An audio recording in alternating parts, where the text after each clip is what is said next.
Olá, tudo bem? Seja bem-vindo ao segundo seminário Conexão Fael Tecnologia. Nesses 3 dias vamos trazer a vocês temas que são discutidos em nosso dia a dia, seja na TV, redes sociais, artigos de jornal e até nos bate-papos entre amigos e que tem a tecnologia como seu foco principal. Para isso, como já fizemos no primeiro seminário, convidamos pessoas renomadas em suas áreas para compartilharem a sua experiência. Nosso objetivo é aproximar vocês e o mercado de trabalho e abrir os olhos para novas possibilidades. De hoje até dia 23, trataremos de assuntos como inteligência artificial, Bitcoin, LinkedIn, profissões do futuro e o mercado de TI, marketing multinível e nossa parceria com a Microsoft, sempre às 20 horas e às 20h30.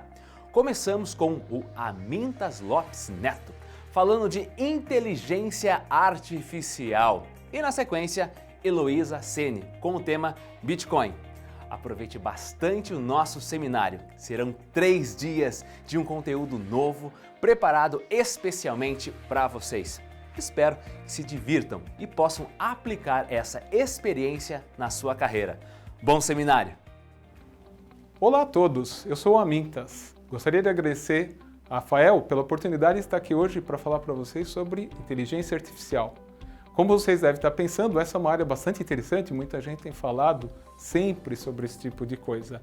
Eu trabalho exatamente nessa área, eu sou chefe executivo da AI Networks, uma empresa 100% focada em o que se chama inteligência artificial. Por falar nisso, o que vem a ser inteligência artificial? É a área da computação que visa exatamente desenvolver aplicações capazes de se comportar como humanos. Ou seja, imagine uma aplicação que pode prever as coisas, refletir ou racionalizar, agir e ao mesmo tempo aprender, de uma forma que ela pode não somente auxiliar negócios, mas também pode auxiliar pessoas. Você vai aprender um pouco mais conforme nós formos levando essa conversa, mas eu acredito que vocês vão gostar bastante. Uma coisa importante que você deve estar pensando é, talvez essa inteligência artificial seja somente para a área da computação. Na verdade, isso é uma coisa bastante interessante. Desde os primórdios da computação, tem se pensado como é que pode se fazer o computador pensar. Então, toda essa parte de pensamento envolve outras disciplinas do conhecimento humano, tais como filosofia, psicologia, sociologia, comunicação, biologia e até engenharia. Imagine então que todos esses conhecimentos têm que ser colocados de alguma forma dentro de um algoritmo de computador e ao mesmo tempo ele vai começar a aprender e vai começar a ajudar negócios e pessoas a desenvolver seu potencial, sempre ajudando, e esse é um ponto bastante interessante que eu gostaria de falar com vocês hoje. A ideia de falar sobre inteligência artificial não é aquela ideia apocalíptica, que o mundo vai acabar, tudo vai ser destruído pelo computador. Muito diferente. O futuro do ser humano é ser auxiliado por essas máquinas e por essas tecnologias maravilhosas que estão vindo ao longo do tempo. Um outro ponto importante que você deve estar se perguntando é: mas como o computador é capaz de pensar, né? Uma coisa que muita gente está acostumada com o processamento tradicional de dados é exatamente isso. O computador é muito bom de fazer cálculos rápidos, precisos, com grande quantidade, mas existe uma diferença bastante interessante quando a gente compara inteligência artificial com lógica e capacidade de pensamento ou de raciocínio. Uma coisa interessante, por exemplo, se você pegar um computador, ele é capaz de fazer diversos cálculos de forma rápida e automaticamente. Contudo, isso não é inteligência artificial.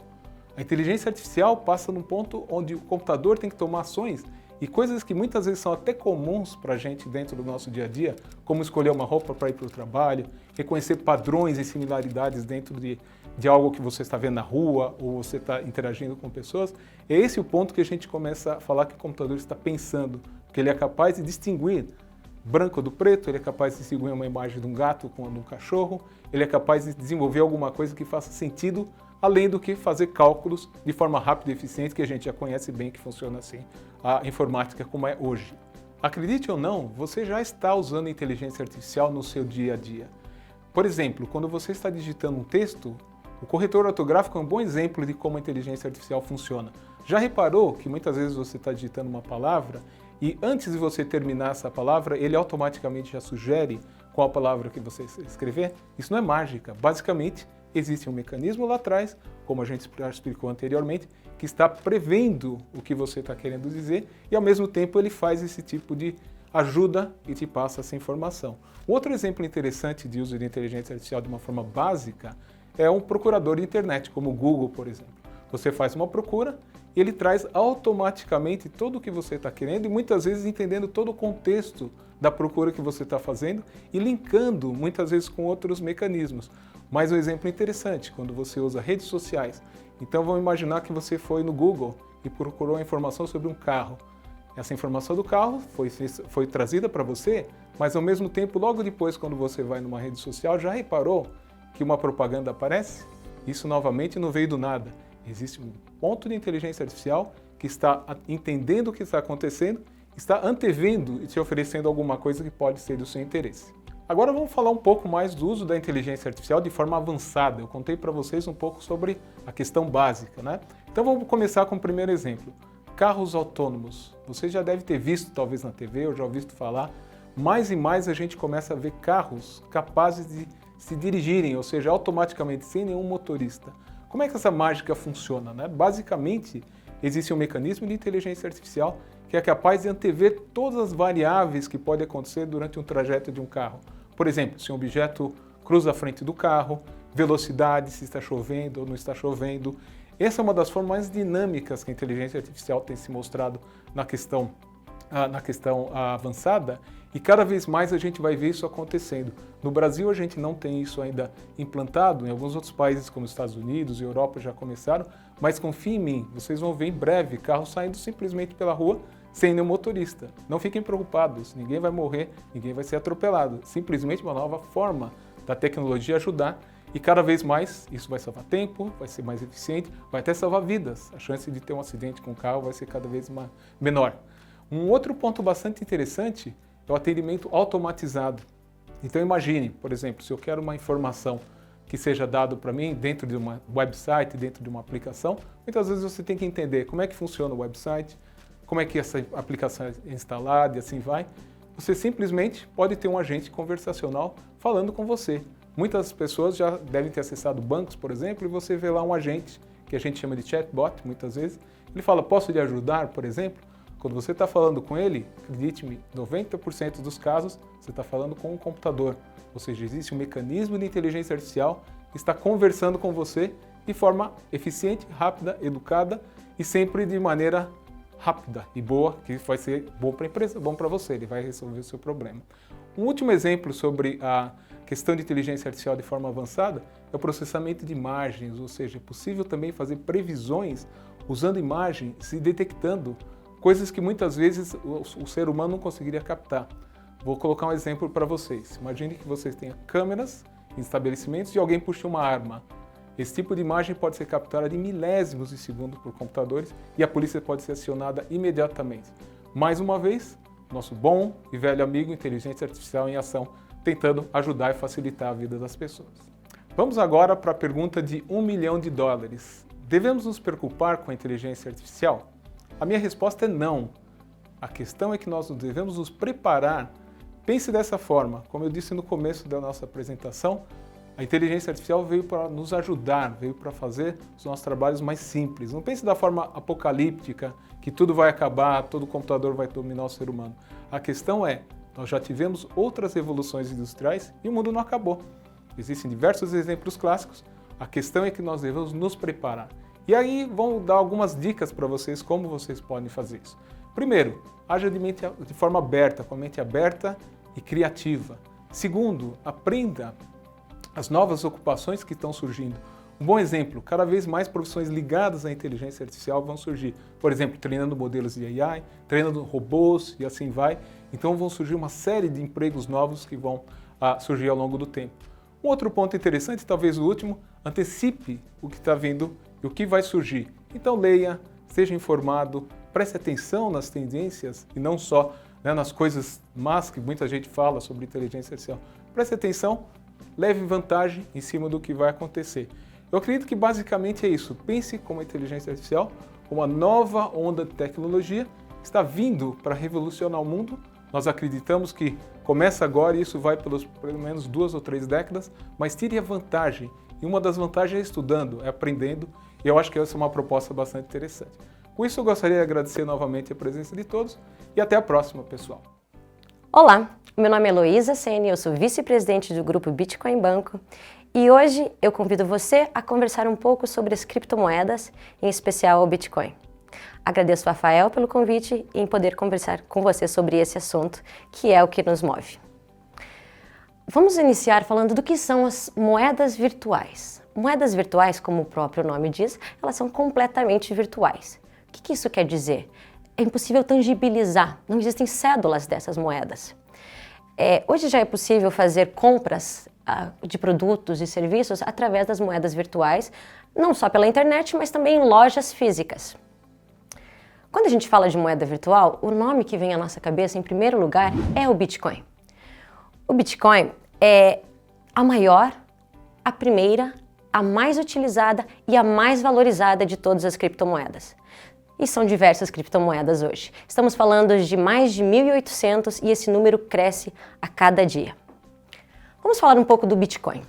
O Bitcoin foi criado em 2009, foi apresentado às pessoas por Satoshi Nakamoto. E esse é um dos grandes mistérios que envolvem o Bitcoin. Quem é Satoshi Nakamoto? Pode ser um grupo de pessoas, pode ser um desenvolvedor, pode ser uma pessoa. O fato é que essa pessoa nunca tomou responsabilidade pelo projeto. Ele simplesmente disponibilizou em 2009 na internet e ela tem crescido desde então, nesses últimos 10 anos. O Bitcoin tem tido uma valorização astronômica devido às suas diversas qualidades. Ao longo da nossa conversa, eu vou explicar quais são essas qualidades. Mas o interessante é nós citarmos as principais qualidades. Eu vou falar um pouco da segurança e do blockchain, que é o sistema que está por trás dela. Agora é importante a gente citar um exemplo como o Bitcoin permite coisas que o dinheiro normal não permite. Um exemplo. Eu estou aqui no Brasil, João está na China, eu consigo transferir para o João quantidades de valor e dentro de 10 minutos está na conta do João. Isso por taxas mínimas. Outra grande qualidade, deixa de existir a necessidade de um intermediador entre duas pessoas para transferências de valores. Então eu quero transferir dinheiro para o João, eu não preciso de um intermediador para fazer isso, eu simplesmente transfiro direto para ele. Hoje nós usamos bancos ou métodos de pagamento, como o PayPal, por exemplo, para transferir dinheiro para alguém. Com o Bitcoin isso deixa de existir. Vou falar uma terceira vantagem do Bitcoin, que é a questão de ele funcionar 24 horas por dia, 7 dias da semana. Como ele é um sistema eletrônico, você não depende de horário comercial para fazer transações. Então você pode simplesmente passar valores para o João lá na China à meia-noite e dentro de 10 minutos está com ele, esses valores. Então esses são um pouquinho das qualidades dele, mas a gente vai conversando mais ao longo da nossa conversa. Vamos falar agora um pouco sobre a grande tecnologia que está por trás do Bitcoin, que é uma palavra que muito provavelmente você já ouviu falar, que é o blockchain. O que é o blockchain? Blockchain é uma maneira revolucionária de armazenar informação. Diversas empresas já utilizam esse sistema e é certo que isso só vai se tornar mais comum a cada dia que passa. E por quê? Ele é tão comentado, porque ele é tão discutido e está em ampla expansão. O blockchain é a maneira mais segura de se guardar informação. E é ele que guarda as informações do Bitcoin. Vamos entender primeiro o que é o blockchain. Imaginemos um livro-razão de um cartório, ok? Um livro mesmo, aquele livro do cartório onde tudo é registrado. Um casamento, um falecimento, a compra de um imóvel, tudo fica registrado lá. E a gente vai dizer que ele é centralizado, esse livro-razão do cartório. Por quê? Porque uma organização cuida e administra esse livro, correto? O blockchain é como um livro-razão de cartório público e completamente virtual. Como é que isso funciona? Vamos imaginar uma rede de informação virtual onde todas as informações são gravadas nessa rede, a rede de blockchain. Ela não é centralizada, ela não está na mão de uma pessoa, ela está na mão de diversas pessoas, na verdade de todos os usuários da rede do mundo. E é isso que faz com que seja a maneira mais segura de se armazenar informação. Por quê? Porque é impossível hackear todos os utilizadores do blockchain do mundo. Isso quer dizer o quê? Que nenhuma informação gravada no blockchain pode ser alterada ou deletada. E isso é o que está por trás do Bitcoin. E como é que há a ligação do blockchain com o Bitcoin? Vamos lá. Usando o exemplo do João. Eu tenho uma conta de Bitcoins, certo? A gente chama de, vamos dizer, uma carteira onde eu guardo minhas Bitcoins, a gente chama de wallet. Em inglês mesmo, carteira. Quando eu tiro da minha carteira e transfiro para o João um Bitcoin, essa transação gera um código que nós chamamos de hash. Esse hash é gravado na blockchain. E o que isso quer dizer? Que nunca mais essa informação da transação que eu fiz para o João vai ser anulada ou alterada. É impossível hackear essa informação. Então qualquer um pode checar lá e ver que essa transação foi feita no dia tal, na hora tal, e isso nunca mais deixará de existir. Por isso que o blockchain, essa tecnologia que é o ambiente onde vive o Bitcoin, é a maneira mais interessante e mais confiável de se ter informações armazenadas. E essa é uma das grandes vantagens do Bitcoin. Vamos falar um pouco do blockchain. Por que ele é tão revolucionário? Por que as pessoas dizem que é a tecnologia que veio para ficar? E por que ele é considerado a maneira mais segura de se guardar informação? Vamos exemplificar isso para ficar de mais fácil o entendimento. Vamos falar da compra de um produto. Você compra um sapato da China e lá, quando você acessa as informações desse sapato na rede do blockchain dele, você pode ver que é um sapato que saiu da Rua Tefé, que veio de fábrica tal, de couro tal, de fábrica lá da China, e essa fábrica tem um selo de que não utiliza trabalho escravo para a confecção desse sapato. Agora vamos falar da contratação de serviços, por exemplo. Eu quero contratar uma cuidadora para o meu avô, mas eu quero um profissional que tenha um histórico de cuidado e zelo pelos seus pacientes, de boas histórias. Então o que eu faço? Eu vou na blockchain desse colaborador, se ela registrou as informações, se os clientes já registraram essas informações, e vou checar quais são os clientes, como foi o histórico, como foi o review. Lembrando que essas informações, uma vez armazenadas na blockchain, nunca mais poderão ser alteradas.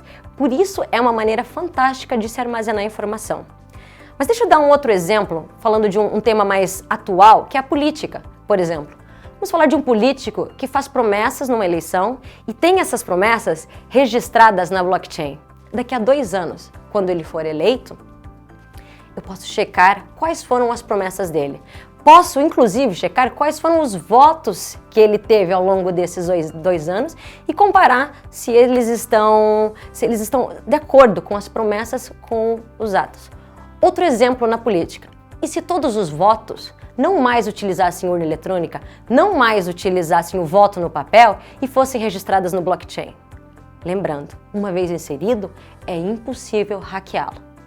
Então, esses são 4 exemplos de várias maneiras de se armazenar informação que trazem um imenso benefício à população.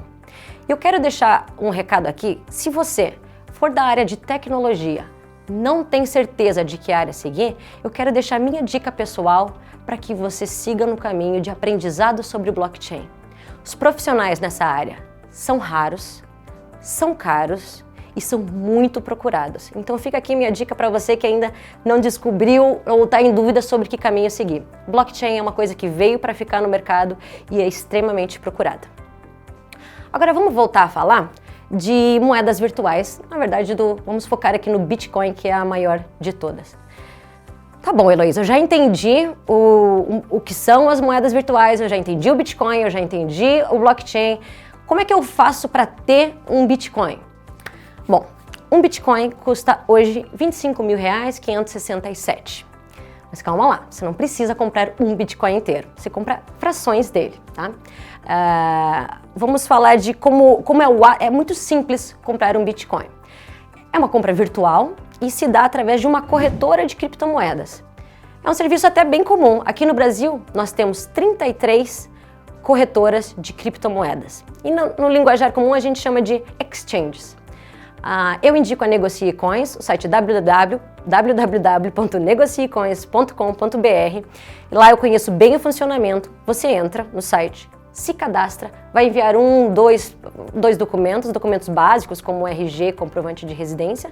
Seu cadastro é aprovado e dentro de algumas horas você faz uma transferência para a conta dessa empresa. Como é que funciona? Uma transferência de banco tradicional mesmo. Você transfere lá, vamos dizer, a partir de R$50 na Negocie Coins, você deposita R$50 na conta da Negocie Coins, na conta da Caixa Econômica, e dentro de poucas horas você tem a sua fração de Bitcoin na sua wallet. Essa wallet está dentro da plataforma da Negocie Coins. E aí pronto, até o final do dia você já é o detentor de um pedaço de criptomoedas. A partir daí, você pode ter diversas dúvidas, como, por exemplo, como é que eu sei o preço do Bitcoin? Porque a gente está falando aqui de uma moeda completamente nova, uma tecnologia nova, a oscilação de preços é enorme e hoje eu falei que é R$25 mil, em dezembro esteve em R$70 mil um Bitcoin. Quando ela foi criada por Satoshi Nakamoto, em 2009, ela valia R$0. Então a gente está falando aqui de uma moeda que, lembre-se, varia 24 horas por dia e são diversos picos. Então aqui você pode até encontrar alguma similaridade com a bolsa de valores, né? Ora ela está alta, ora ela está baixa. Só que na diferença das criptomoedas acontece 24 horas essas oscilações. E a pergunta é, o que faz com que o Bitcoin esteja 70 mil ou 25 ou 0? E a resposta é a regra mais simples da economia, que é a lei da oferta e da demanda. Como é que é isso na prática? Quanto mais gente comprando Bitcoin, mais alto. Quanto mais gente vendendo, mais baixo o valor. Se você quiser acompanhar valores da criptomoeda no momento exato, são diversos sites que existem por aí e eu cito aqui o www.ecoinomia.com.br. Lá você entra, você checa não só o valor do Bitcoin, como de muitas outras criptomoedas. Agora vamos trazer para o nosso âmbito prático. Como e onde eu posso usar esses Bitcoins? Bom, vamos resumir em duas maneiras, pode ser depois ser desdobradas e vamos compreender melhor. Mas basicamente hoje você utiliza ela como um investimento, simplesmente pelo valor, ou como uma moeda de troca mesmo, para comprar produtos e serviços. Deixa eu citar algumas empresas que aceitam o Bitcoin para essa compra de serviços. A Microsoft, você já consegue comprar eletrônicos com ela. Você consegue comprar roupas na reserva, você pode comprar sanduíches, um Subway, você pode um jantar mais refinado na São Paulo Tartufferia e também você pode dar entrada no seu apartamento através da construtora Tecnisa. Esse método, essa maneira de se usar bitcoins para comprar coisas ou serviços é o futuro. É isso que vai se ver cada vez mais comum acontecendo entre nós. Então, falando agora de exemplos de como se usa para comprar coisas, vamos voltar um pouco e falar da outra parte, que é utilizar como dinheiro.